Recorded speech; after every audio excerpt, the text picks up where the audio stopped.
Be sure to go to flipsidegaming.com and use promo code 6 for 10% off on orders over $10. It's a good deal and helps with the show.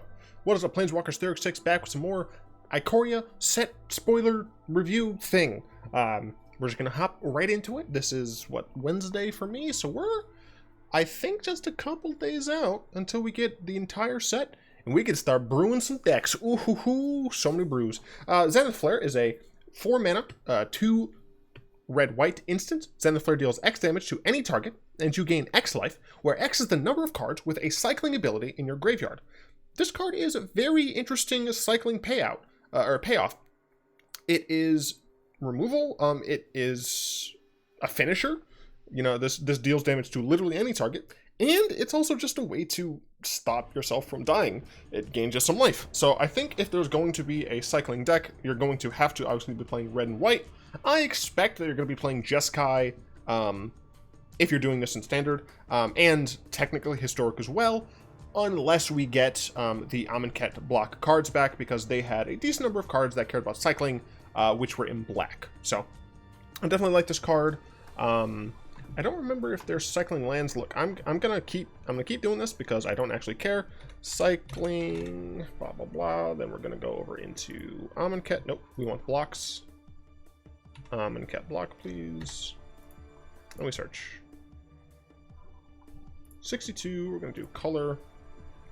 So decent amount of white cards. We got this here, and I know I went over this before.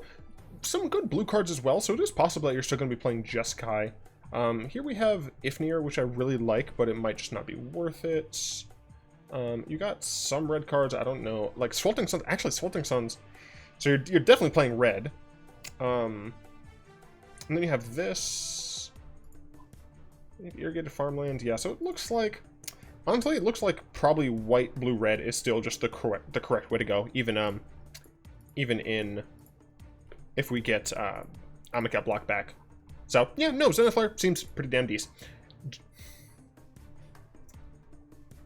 Gigantha the Wellspring is a 4 Gruul, 5/5 elemental elk. Its companion, no card in your starting deck, has more than one of the same mana symbol in its mana cost. So that means you don't get double pips, you don't get triple pips, you get single pips. So, for example, I don't know, Bolas Dragon God,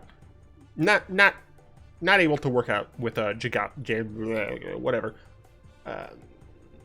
Let's see. I'm just looking at my my wall. Works with Teferi Time Raveler, Johnny the Greathearted. Does not work with Neheb. Works with Rao Storm Conduit. So that's kind of what it means, and you can actually see some interesting here. And then of course tap, add 5, add Wurborg. This mana can't be spent to pay generic mana costs. It's whatevs. It works really nicely with Golos. Just in, like, as a member of the 99. Technically, I believe this is a 5-color commander identity card. So this is also just a 5-color card. So you can just play things that are straight up Wurborg. I'm wondering, I'm gonna keep doing this because I don't care. Mana cost. I want exactly Wurborg. How many cards are actually just straight up Wurborg?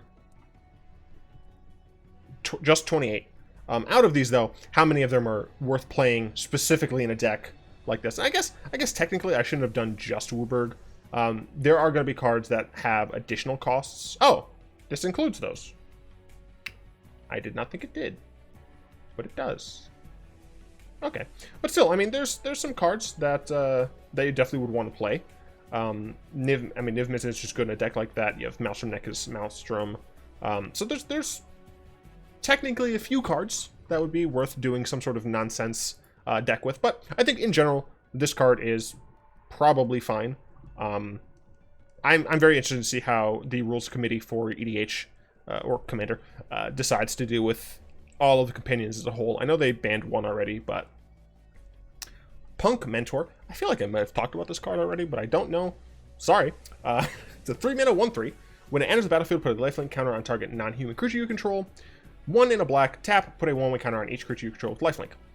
It's a mentor. We have mentors. They're cool. I love the Ultimatum cycle. We had Brilliant Ultimatum. Something Ultimatum. Cruel Ultimatum. Violent Ultimatum. Titanic Ultimatum. What the heck? I don't remember what the other ultimatum was, and I'm mad. I'm going to talk about this one first. Eerie Ultimatum is the Abzan version of that, and they've completed the cycle here, and I absolutely love it. I love this cycle of spells. These feel like legendary spells.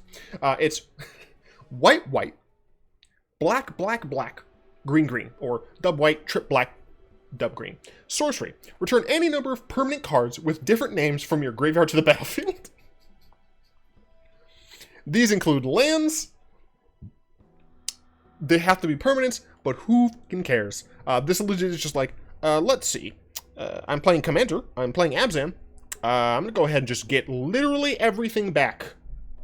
Yes, it does cost 7 mana. Yes, they're all pips. You can't pay like any generic with this. I do not care. This card is awesome. I absolutely love it. I don't have an Abzan deck right now, and I was trying to steer away from a Reanimator style deck because I have Muldrotha. But I think I'm probably going to end up just playing like some sort of Carador style deck. Maybe. I don't know. Oh wait, I can just use the new card. The Cat Beast. Yeah, I could use the Cat Beast, but I want to... What? Ultimatum. Oh, I didn't know where it was at. I have to know... Oh, Brilliant Ultimatum was that one. What? Oh, Clarion. It's Clarion Ultimatum, you dumbass. Alright, but yeah. This is awesome. I don't remember the name of the dude. Whatever. He should be down here somewhere. Jesus. I can't deal. Here you are. This creature mutates, return any target creature cards with total. Yeah, I think I might do an Authority Apex of Death deck. Yeah, sure. That seems reasonable. Song of Creation. This card's busted. It's a Temur, 1 green, blue, red enchantment. You may play an additional land on each of your turns. Okay, that's fine. Whenever you cast a spell, draw 2 cards. That seems pretty decent. At the beginning of your end step, discard your hand. Okay, sure, but like, what? This card feels incredibly busted. I don't know exactly how, but I'm certain this card's actually insane. Oh, I think you just play with a bunch of cheap cantrips. Like, oh, they don't even have to be cantrips. You just play with a bunch of 0-cost cards, and like 1-cost cards, and you just draw a bunch. I want to see someone break this in Standard and Historic. I have to see it. And then, of course, in Eternal formats, this card's actually insane. Sonorous Howlbinder is a 1 Rakdos 2/2 human warrior.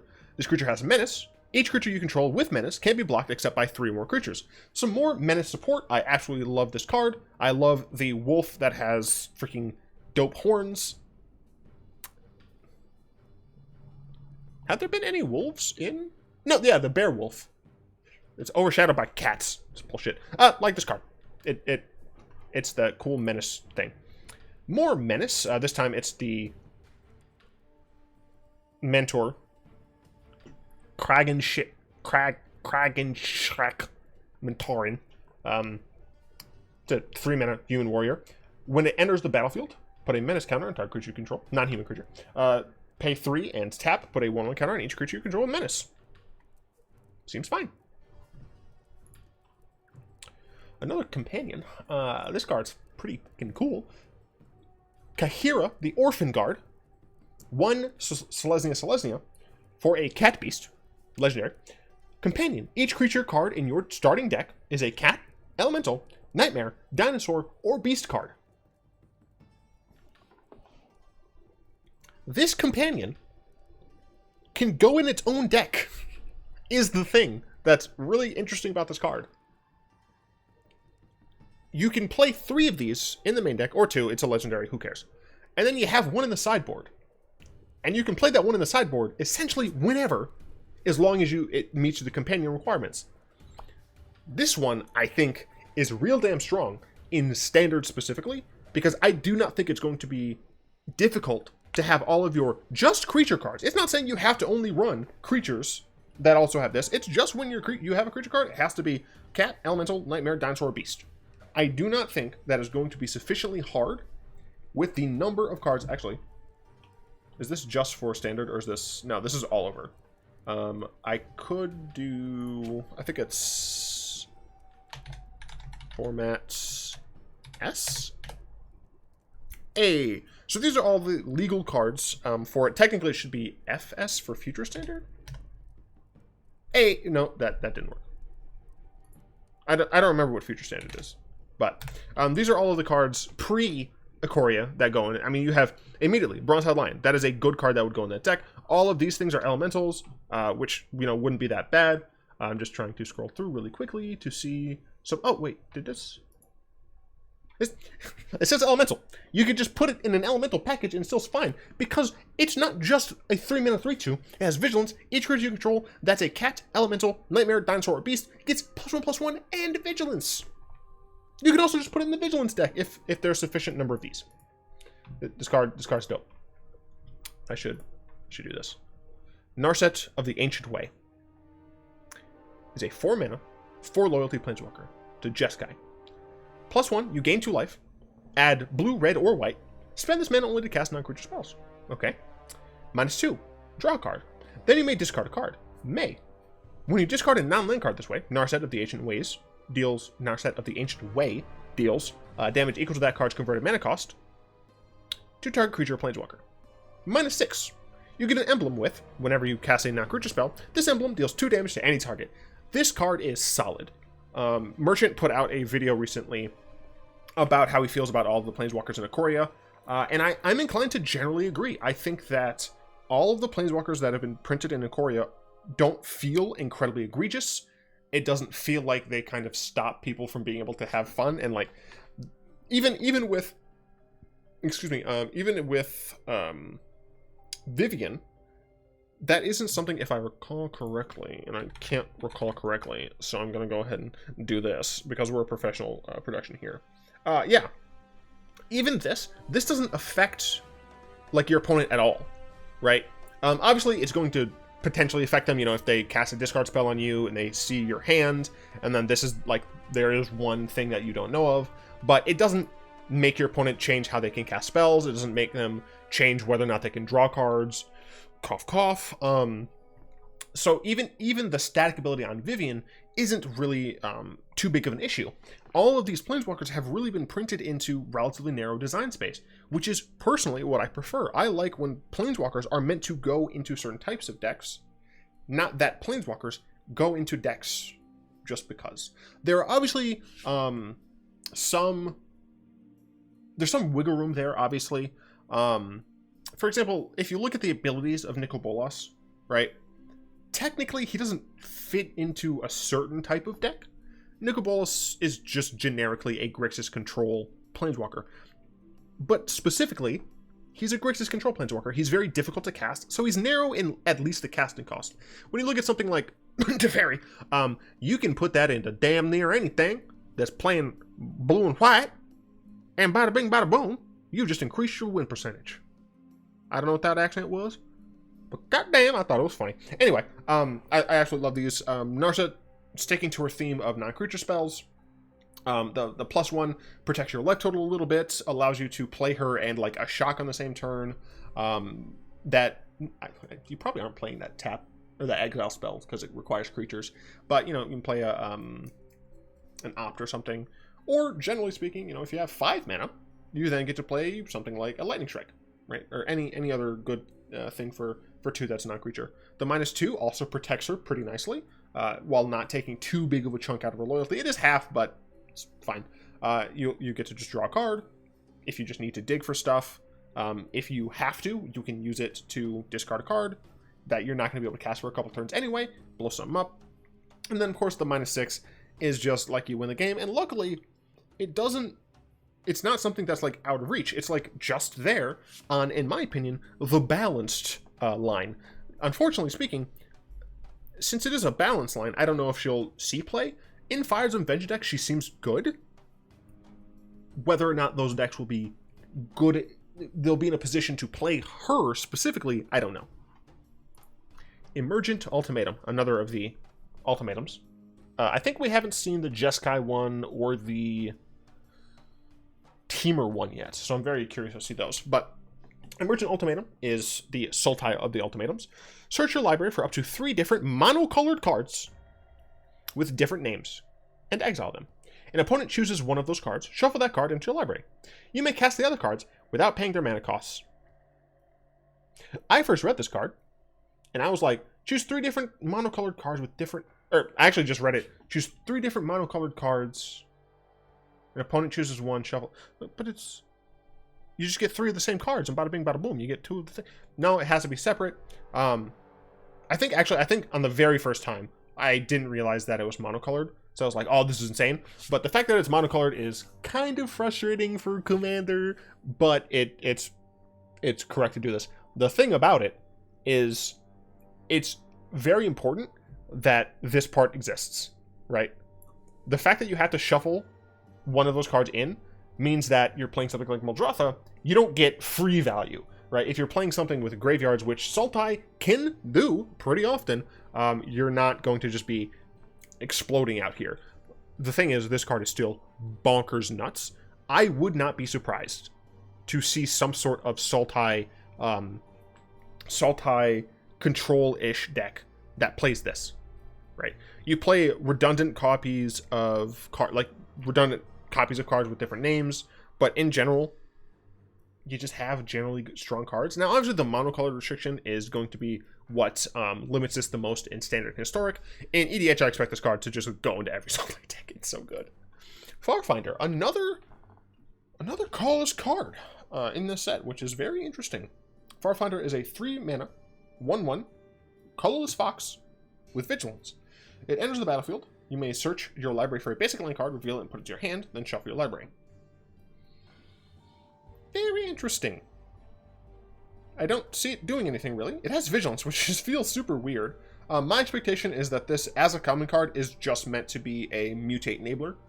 It gives you a means to fix your mana by letting you search for a basic, and it has vigilance, so if you end up putting things on top of it, you'll have some nice vigilance stuff. I think that is what it's meant to be for.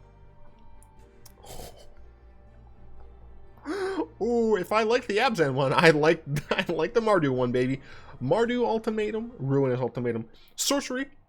Destroy all non-land permanents your opponents control. I am going to be playing some Mardu control in Standard. I'm probably going to try this in Historic. I love this card. I'm going to be making a...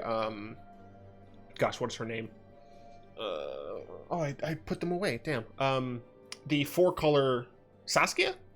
Maybe. The blueless 4-color card. I'm going to be making a Destruction themed commander deck. And I was going to be like, oh, I wanted to play Violent Ultimatum because Violent Ultimatum is awesome. This one is also awesome. Now, for what it's worth, some people are saying this just makes Violent Ultimatum look like trash. Violent Ultimatum, and since we've gone through all of the ultimatums, I'm actually going to go back to all of these just so you can see them. Violent Ultimatum destroys 3 target permanents. You get to specifically choose. So with Ruinous Ultimatum, you can technically destroy things that you would rather not destroy, and you don't get to hit lands. Violent Ultimatum, you do get to hit lands. I do kind of wish, like if this card were printed today, I suspect that it might say destroy 4 target permanents, but you have to remember that even when these were printed in Alara, I think Commander was really like starting to get to that point of like, this is a format a lot of people are playing. But these were still printed for 1v1, and you know, you don't want to allow your opponents, your players to just pull up 4 lands. But still, I'm playing both of these fuckers. It is amazing. I love it. I can't wait. It's so good. It's so good. I love it. It just blows up everything. And it doesn't hit your own shit. It's great. The thing is, it's like Cyclonic Rift, which I've said in the past I despise. I absolutely hate that card with a passion. It's like Cyclonic Rift, except it costs, I don't know, 7 colored pips. It doesn't have a mode where it's just like a normal card. And it's a sorcery speed, so you have to do it on your turn. Regardless, this card's awesome. I could continue like talking about it a lot. Tronguard is a 2-mana, 2/2 cycler. For 1. Whenever you cycle another card, you gain 1 life. Right? Zerda, the Dawnwaker, is a 1 Boros 3/3 elemental fox. Companion. Each permanent card in your starting deck has an activated ability. It says permanent, so this includes lands. Luckily, the majority of lands have activated abilities. Abilities you activate that aren't mana abilities cost 2 less to activate. Man, that sounds really cool. Oh wait, this effect can't reduce the mana and that costs to less than 1 mana. Oh, also it has the ability to pay 1 and tap, or target creature can't block this turn. Why you gotta do me dirty like that, Wizards? This could have been so cool. But no. The abilities that aren't... I mean, it's to make sure that infinite combos don't happen. Like, it's a safety valve. Let's all be honest. But still... I don't know. That card's fine. It just makes me sad. Offspring's Revenge. Now, some of you might notice that this is the... I think it's like Zisa or something. This is the pet in Arena that you get for, I think, purchasing both of the things. It is a 5 mana, 2 red, white, black enchantment. Mardu. I just said red, white, black. I didn't even say Mardu. At the beginning of combat on your turn, exile target red, white, or black creature card from your graveyard. Create a token that's a copy of that card, except it's a 1/1. It gains haste until your next turn. I like that it gains haste until your next turn. What that means is that you can attack with it on the turn you get it, but if someone steals it from you, then it doesn't still have haste, so they can't attack you with it, so that's cool. At the beginning of combat on your turn, exile target red, white, or black creature card from your graveyard. Create a token that's a copy of that card. It's very interesting, but it does cost 5 at the beginning of combat on your turn. Luckily, it's at the beginning of combat, not the beginning of upkeep, which means that you actually get to potentially use the card immediately.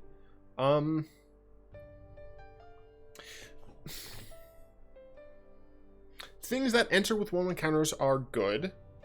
Things that do things to unattack or ETB are good.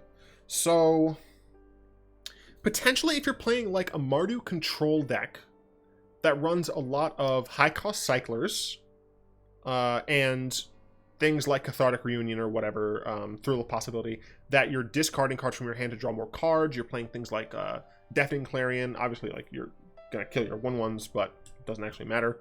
And you put stuff into your yard.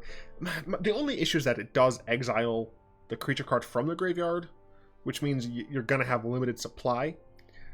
This might just be a meme enchantment. I don't know. Almighty Brushwagg. This is a 1 mana 1/1. Brushwagg. Has trample. And, yeah, 1/1 with trample. 3 and a green.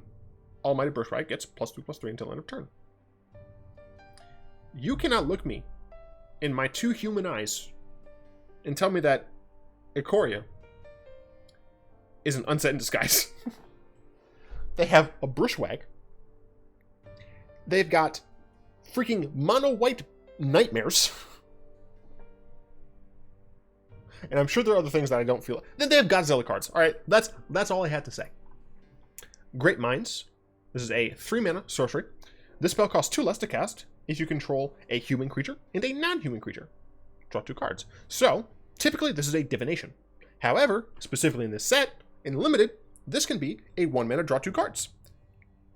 That's pretty dang strong. If you control a human creature and a non-human creature. Yeah, so luckily, this is like foolproof. Human creature and a non-human creature in blue.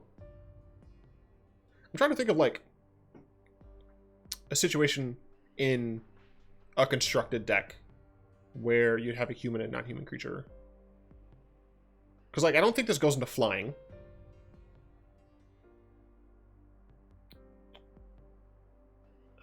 Are there any humans in mono or in Blue X Flash right now? If there are humans in Blue X Flash, I could maybe see this, even though it's a sorcery, just because it's a damn good rate. But I expect that it wouldn't occur. Necropanther. This set, dude, is a 3 mana cat nightmare. It's a Orzhov card. My mind broke for a second. 3/3. Whenever this creature mutates, return target creature card with converted mana cost 3 or less from your graveyard to the battlefield. It has mutate for 2 Orzhov. So you have an okay card in general, a 3 mana 3/3. Sure. If you have a creature in your graveyard you want to get back, and you have a creature on the field, that's just okay. Mutate this onto that. Bada bing, bada boom, you get a thing back. Later on in the game, you have this lying around. Maybe you have another Necropanther in your graveyard. Mutate on top of this, or under it, depending on the stats, but I assume if you're mutating something that costs more than it, it's going to be whatever. Then you can get that thing back. It's cool. This is what the normal art looks like. I think I like both of these arts pretty equally, to be honest. I like the form of the normal beast, but I like the artistic style of the comic book art more. But I like the like skeletal protrusions from that one. Fire Prophecy. So we have Deathmark in red. We have a 2 mana red instant. Fire Prophecy deals 3 damage to target creature. You may put a card from your hand onto the bottom of your library. If you do, draw a card. This is a new type of pseudo draw, a new type of like looting kind of in red that I think is pretty interesting. Instead of you discarding a card, you put it into the bottom of your library. I mean, obviously putting it into your graveyard is typically going to be stronger for you. But I really like this card. It only hits creatures, so I feel like it's probably not going to see play in standard. Maybe honestly, maybe this sees play in a Mardu control deck, right? You're going to want something that can kill creatures early on. Although at that point, why not just play Deafening Clarion? Like that and like Lava Coil. Like, how often are you going to need the instant speed thing? Yeah, I'm not sure. I'm very interested in seeing if Wizards does some more of this for red. But the reason I call this Deathmark is because Deathmark has a zoom up on an eye, and so does this. The only difference is, of course, this doesn't have the red mana symbol, but whatever. Flame Spill. It's a 3 mana instant. Flame Spill deals 4 damage to target creature. Excess damage is dealt to that creature's controller instead. They could have just said Flame Spill deals 4 damage to target creature, trample. There's no reason for that rule not to work. Because it literally just, it's the same thing. Regardless, pretty damn cool. It's a burn spell with trample.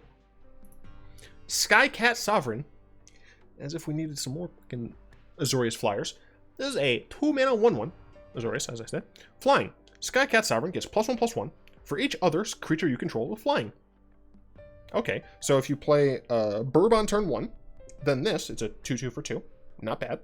Then you play Empyrean Eagle. That's base 3/3, plus the additional 1. That's a good old-fashioned 4/4 for 2. Pretty damn good. Also, pay 4. Create a 1/1 bird, white cat bird creature token with flying. All hail our Azureus Overlords in Historic. Oh my god, this is actually like an actual art extension this time?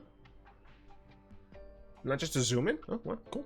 Well, that's it for today. I have a lot of stuff to do, so I gotta get to that.